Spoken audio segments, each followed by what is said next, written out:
இன்றைக்கி பார்த்தீங்கன்னா தேதி பார்த்தீங்கன்னா 26 ஜனவரி திங்கட்கிழமை. தினமணியில் இருக்க சில இம்பார்ட்டன்ட் நியூஸஸ் பற்றி பார்க்கலாம்.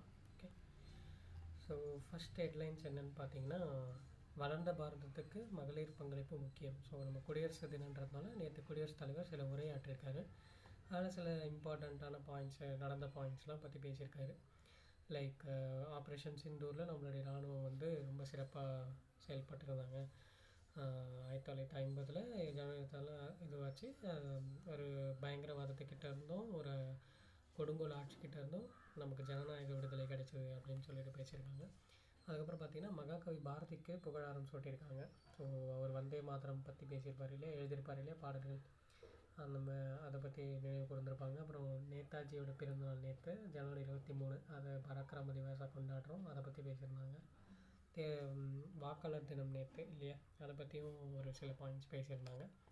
ஸோ ஜஸ்ட்டு ஒரு கோத்ரூ தான், சரிங்களா. அப்புறம் பெண்களுடைய பஞ்சாயத்தில் பார்த்திங்கன்னா 46% வந்து பெண்கள் இருக்காங்க. அதே மாதிரி சட்டப்பேரவையிலையும் நாடாளுமன்றத்துலேயும் 33% ஒதுக்கீடு பண்ணியிருக்கோம் ஜனநாயகத்துலேயும் அப்படின்னு சொல்லிவிட்டு ஒரு டேட்டாவை கொடுத்துருக்காங்க. ஓகே, ஜஸ்ட் ஒரு ரிவிஷன் மாதிரி தான். ஓகே, நெக்ஸ்ட்டு பார்த்திங்கன்னா தாளமுத்து நடராஜன் சிலைகள் முதல்வர் திறந்து வைத்தார். ஸோ ஜனவரி 25 வந்து மொழிப்போர் தியாகிகள் தினம் நம்ம தமிழ்நாட்டில் கொண்டாடப்படுது. ஸோ இந்திய எதிர்ப்புக்காக உயிர் நீத்த தாளமுத்து நடராஜன் அவர்களுடைய சிலைகளை வந்து சென்னையில் வந்து திறந்து வைத்திருந்தாங்க. ஸோ இது ஒரு ஜஸ்ட் என்னன்னு தெரிஞ்சுக்கோங்க, யார் யாருக்கு சிலை திறந்துருக்காங்க அப்படின்னு சொல்லிட்டு. ஓகே, நெக்ஸ்ட்டு பார்த்திங்கன்னா தமிழகத்தை சேர்ந்த 13 பேர் உட்பட 131 பேருக்கு பத்ம விருதுகள் அப்படின்னு சொல்லிட்டு கொடுத்துருக்காங்க. ஓகே, ஸோ நேற்று வந்து நைட் ஒரு அனௌன்ஸ்மெண்ட்ஸ் வந்தது, பத்மா அவார்ட்ஸ் லிஸ்ட்டு நம்ம மத்திய அரசாங்கம் விட்டுருந்தாங்க. அதில் பார்த்திங்கன்னா மம்முட்டி, தர்மேந்திரா இவங்களுக்கெல்லாம் ஒரு பத்ம விபூஷன் இந்த மாதிரி அவார்ட்ஸும், ப்ளஸ் நம்ம தமிழகத்தை சேர்ந்த மருத்துவர்கள், தொழிலதிபர்கள் சிலருக்கும், எழுத்தாளர்களுக்கும், அந்த மாதிரி சாதனை புரிஞ்சவங்களுக்கும் சில அவார்ட்ஸும் கொடுத்துருக்காங்க. ஓகே, ஸோ அதே மாதிரி கிரிக்கெட் வீரர் ரோஹித் சர்மா, மகளிர் கிரிக்கெட் அணி கேப்டன் ஹர்ப்ரீத் கவுர் அவங்களுக்கு, அப்புறம் அந்த டென்னிஸ் வீரர் அவருக்கும் கொடுத்துருக்காங்க. ஓகே, இதில் இந்த லிஸ்ட்டை நல்லா ஞாபகம் வச்சு படிச்சுக்கோங்க. லிஸ்ட் இருக்கும், நீங்கள் கூகுளில் நிறைய வரும். அந்த லிஸ்ட்டில் இருக்கிற எல்லாரையும் கொஞ்சம் அட்லீஸ்ட் தமிழகத்தை சேர்ந்தவங்களாச்சும் மனப்பாடம் பண்ணி வச்சுக்கோங்க. மேட்ச் த ஃபாலோயிங்கில் கேட்டால் ஹெல்ப் பண்ணும், சரிங்களா. ஓகே, நெக்ஸ்ட்டு பார்த்திங்கன்னா மூத்த தமிழறிஞர் தே. ஞானசுந்தரம் காலமானார். ஸோ இவர் யார் பார்த்தீங்கன்னா, இவர் ஒரு மூத்த தமிழறிஞர், ஒரு செம்மொழி தமிழர் மத்திய நிறுவனம் இருக்கு இல்லையா, அதில் ஒரு துணைத் தலைவராக செயல்பட்டவர், முன்னாள் துணைத் தலைவராக இருந்தவர். இவருக்கு நம்ம தமிழக அரசாங்கம் இலக்கிய மாமணின்ற ஒரு அவார்டு சமீபத்தில் கொடுத்துருந்தாங்க, சரிங்களா.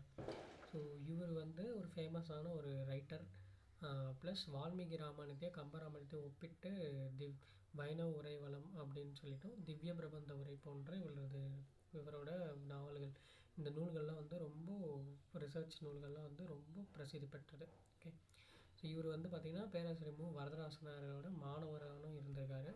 அப்புறம் பாரதிதாசனையும் சந்தித்து பேசி பழகியிருக்காரு இவர் அந்த நாளில். ஓகே, ஸோ அதனால் இவர் கொஞ்சம் இம்பார்ட்டண்ட்டாக பார்த்து வச்சுக்கோங்க, சப்போஸ் கேட்க வாய்ப்புகள் இருக்குது, சரிங்களா, இவரை பற்றி. ஓகே, நெக்ஸ்ட்டு பார்த்திங்கன்னா இடமாற்றமல்ல மாற்றத்தின் அடையாளம். ஸோ ஆக்சுவலாக ரீசெண்டாக ஒரு நியூஸ் வந்திருக்கும், என்னன்னா பிஎம்ஓ ஆஃபீஸ் வந்து ஒரு இடத்துலேருந்து இன்னொரு இடத்துக்கு மாற்ற போகிறாங்கன்னு சொல்லிட்டு நீங்கள் நியூஸ் சேனல்ஸில் பார்த்துருப்பீங்க. ஸோ அந்த இப்போது பிரைம் மினிஸ்டர் ஆஃப் ஆஃபீஸ் எங்கே இருக்குது டெல்லியில் அப்படின்னு பார்த்தீங்கன்னா, ரைசினா ஹில்லில் சவுத் பிளாக்கில் இருக்குது, சரிங்களா. இப்போது இதை வந்து சேவா தீர்த் என பெயரிடப்பட்டுள்ள புதிய கட்டடத்துக்கு மாற்ற போகிறாங்க பிஎம்ஓ ஆஃபீஸை, அங்கே தான் பக்கத்தில். இந்த மாதிரி மாற்றுறது வந்து இது இந்திய வரலாற்றில் இது ஃபர்ஸ்ட் டைம். நமக்கு சுதந்திரம் கிடச்சி இவ்வளோ நாளுக்கு அப்புறம் இதை முதன்முறையாக நம்ம மாற்றுறோம். ஸோ இந்த மாற்றம் வந்து ஒரு உந்து சக்தியாக இருக்கணும், ஒரு இந்தியாவோட வளர்ச்சி பாதையில் அந்த மாற்றம் வந்து கொண்டு போகணும்னு சொல்லியிருக்காங்க. ஸோ இந்த பழைய கட்டடத்தை யார் வடிவமைச்சிருப்பா அப்படின்ற டேட்டாவும் இங்கே கொடுத்துருக்காங்க. அது அவர் பேர் பார்த்திங்கன்னா இங்கே கொடுத்துருக்காங்க. 1931 பிரிட்டிஷ் கட்டட வடிவமைப்பாளர் சர் ஹெர்பர்ட் பேக்கர். ஓகே, இவர் தான் இந்த சவுத் பிளாக்கை கட்டியிருப்பார். சவுத் பிளாக் மற்றும் நார்த் பிளாக்கை வடிவமைக்கப்பட்டது இவரோட பீரியடில். இவர் தான் அந்த டிசைன் பண்ணியிருப்பார். இப்போ தற்போதைய இந்த சேவா தீர்த்துன்னு ஒரு புதிய கட்டடம் இருக்குல்ல, இதை வடிவமைச்சிருப்ப பேர் பார்த்திங்கன்னா அகமதாபாத்தை சேர்ந்த பத்மஸ்ரீ விருதாளர் பிமல் ஹஸ்முக் பட்டேலால் அப்படின்றவர். ஓகே. ஸோ இது யார் பீரியடில் வந்து ஸோ இந்திரா காந்தி பீரியட் 1971 பாகிஸ்தான் வார் இருக்கு இல்லையா, அதில் இந்திரா காந்தி பீரியடில் இந்த வார் ரூமாக செயல்பட்டது. அதுக்கப்புறம் மொரார்ஜி தேசாய் 1976 தான் வந்து இது அதிகாரப்பூர்வமான பிரைம் மினிஸ்டர் ஆஃப் ஆஃபீஸ்னு சவுத் பிளாக்கில் இருக்கிற கட்டடத்தை சொல்லியிருப்பாங்க. ஓகே. ஸோ அதனால் ஞாபகம் வச்சுக்கோங்க, யார் பீரியடில் இதை அறிவிச்சாங்க, மொரார்ஜி தேசாய். ஓகே. வருஷம் 1977. சரி. ஸோ இந்த மாதிரி வந்து நிறைய நாடுகளில் அவங்களோட கட்டடத்தை எதுவுமே மாற்றலை. உதாரணத்துக்கு அமெரிக்காவோட வெள்ளை மாளிகை, இல்லை பிரிட்டிஷோடைய அவங்களோட பிஎம் ஆஃபீஸு, அது மாதிரி சில முக்கியமான நாட்டோடைய ஆஃபீஸஸை வந்து இன்னும் மாற்றலை. பட் இது வந்து நம்ம மாற்றுறோம் ஃபர்ஸ்ட் டைம் இந்தியாவில். ஸோ இது ஒரு உந்து சக்தியாக இருக்கணும், இது நாட்டுடைய ஒரு வளர்ச்சி பாதைக்கு கொண்டு போகணும்னு சொல்லிட்டு இந்த ஆர்டிக்கலில் ஜஸ்ட் டிஸ்கஸ் பண்ணியிருக்காங்க. சரியா, நமக்கு தேவையான இம்பார்ட்டன்ட் டேட்டா மட்டும் நம்ம எடுத்துக்கிட்டால் போதும். ஓகே. சரி, நெக்ஸ்ட்டு பார்த்திங்கன்னா, நம்ம நேற்று இந்த வருஷத்துடைய முதல் மான் கி பாத் மனதின் குரல் நிகழ்ச்சியில் நம்ம மோடி பேசியிருக்காரு. அவர் என்ன பேசியிருக்காருன்னா,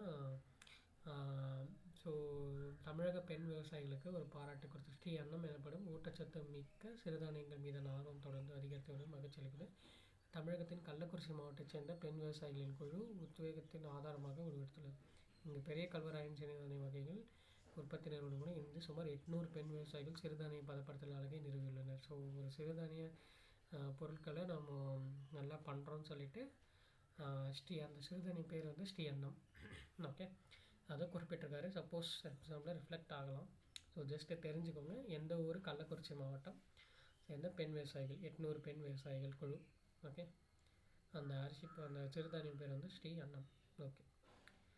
அப்புறம் பார்த்திங்கன்னா, சர்வதேச விண்வெளி நிலையம் சென்ற முதல் இந்திய சுபான்ஷு சுக்லாவுக்கு அசோக சக்கர விருது. ஸோ இவருக்கு வந்து அசோக சக்கர விருது கொடுத்துருந்தாங்க. 2025 ஒரு இன்டர்நேஷ்னல் ஸ்பேஸ் சென்டர் போயிருந்தார் இல்லையா, ஒரு 4 பேர் கொண்ட குழு, அதில் இவரும் ஒருத்தர். அங்கே 18 நாள் தங்கியிருந்தார். அது மட்டும் இல்லாமல் நிறைய மற்றவங்களுக்கும் சில விருதுகள் அறிவிச்சிருக்காங்க. கீர்த்தி சக்ரா, சௌமிய சக்ரா விருது, இந்த மாதிரி நிறைய அவார்ட்ஸும் சொல்லியிருக்காங்க. ஜஸ்ட் கோ த்ரூ பண்ணுங்கள். ஓகே. நேற்று ஒரு அவார்டு பார்த்துருந்தோம் இல்லையா, நம்ம குடியரசுத் தலைவர் அவார்டு இல்லை, ஜஸ்ட் அந்த இதுக்கு கூப்பிட்ருந்தது மருத்துவர்கள் மோகன் விஸ்வநாதன், அவரும் நல்லா வச்சுக்கோங்க. அப்புறம் பார்த்திங்கன்னா, கடல் ஆமைகளை பாதுகாக்க ரூபாய் 6.40 கோடி சாதனங்கள் விநியோகம். ஸோ நம்ம ஒவ்வொரு ஆண்டும் வந்து கடல் ஆமைகள் இனப்பெருக்க காலமான ஜனவரி 1 to ஏப்ரல் 30 வரைக்கும் நம்ம சில இனிஷியேட்டிவ்ஸ் எடுப்போம் வருஷம். இந்த வருஷம் ஒரு அமௌண்ட்டை ஒதுக்கி அந்த சாதனங்கள் பாதுகாக்க சில சாதனங்களை கொள்முதல் பண்ண போகிறோம் நம்ம தமிழக அரசாங்கம். அதை பற்றி ஒரு நியூஸ் கொடுத்துருக்காங்க. ஓகே. ஸோ நெக்ஸ்ட்டு பார்த்திங்கன்னா, ஐபிஎஸ் உயர் அதிகாரி சாயா சர்மாவுக்கு குடியரசுத் தலைவர் பதக்கம் அறிவிப்பு. ஸோ இந்த குடியரசுத் தலைவர் பதக்கம் வந்து வருஷம் கொடுப்பாங்க. இந்த வருஷம் பார்த்திங்கன்னா ஐபிஎஸ் உயர் அதிகாரி சாயா சர்மாவுக்கு கொடுத்துருக்காங்க. சரிங்களா, அவங்க நேம் ஞாபகம் வச்சுக்கோங்க. நம்ம ஆல்ரெடி இங்கே டிஸ்கஸ் பண்ணதான். இந்திய டென்னிஸ் ஜாம்பவன் விஜய் அமர்ராஜுக்கு பத்மபூஷன் விருதும், உலகக்கோப்பை வென்ற இந்திய கிரிக்கெட் கேப்டன் ரோஹித் சர்மா, ஹர்மன்பிரீத் கவுர், இவங்க 2 பேருக்கும் பத்மஸ்ரீ விருதும் அறிவிச்சிருக்காங்க. ஓகே. வேறு என்ன இம்பார்ட்டன்ட் நியூஸ் இன்றைக்கின்னு பார்த்திங்கன்னா அவ்வளோதான், வேறு எதுவும் இல்லை. ஸோ மழை பற்றி சில நியூஸ் கொடுத்தனால ரொம்ப தேவையில்லை. ஓகே, நம்ம இன்றைக்கி இம்பார்ட்டண்டான செய்திகள் பார்த்துருக்கோம். நாளைக்கும் பார்க்கலாம். பாய்.